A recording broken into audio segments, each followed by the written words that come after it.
मेरी पसंद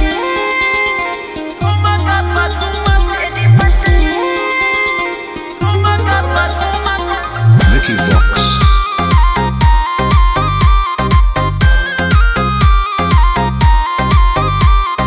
नोट धरा के ऐसे छुओ मत गाल रे, समझो ना बाबू अपने बाप का माल रे।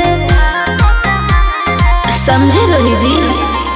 नोट धरा के ऐसे छुओ मत गाल रे, समझो ना बाबू अपने बाप का माल रे। लेवे देहर के बंद सब काम रहता। ऐसे कैसे पैकलर तो पूरा रात शहर जाम रहता, तोर जवानी हथियार पर गुलाम रहता। नाच ठुमका पे झुमकाई नाम रहता, नाच ठुमका पे झुमकाई नाम रहता। ऐसा है क्या? एस बेबी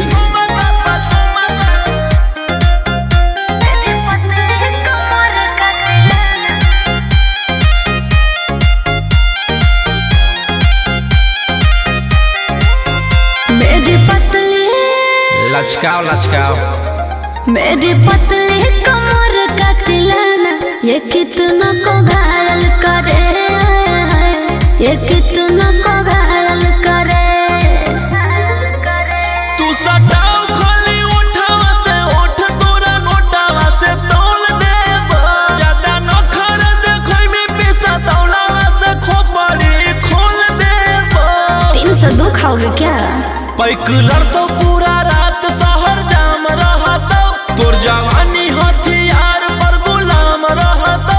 नाच ठुमका पे झुमकाई नाम रहता, नाच ठुमका पे झुमकाई नाम रहता। अच्छा मेरी पतली कमर का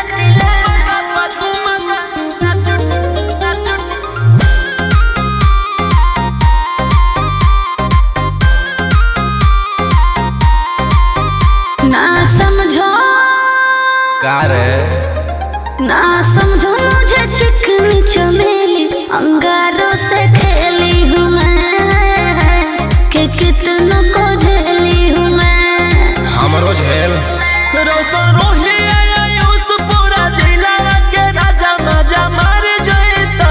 जितना चढ़ल हो कोगर में तोर जवानी के सोभे आज झाड़ जइता।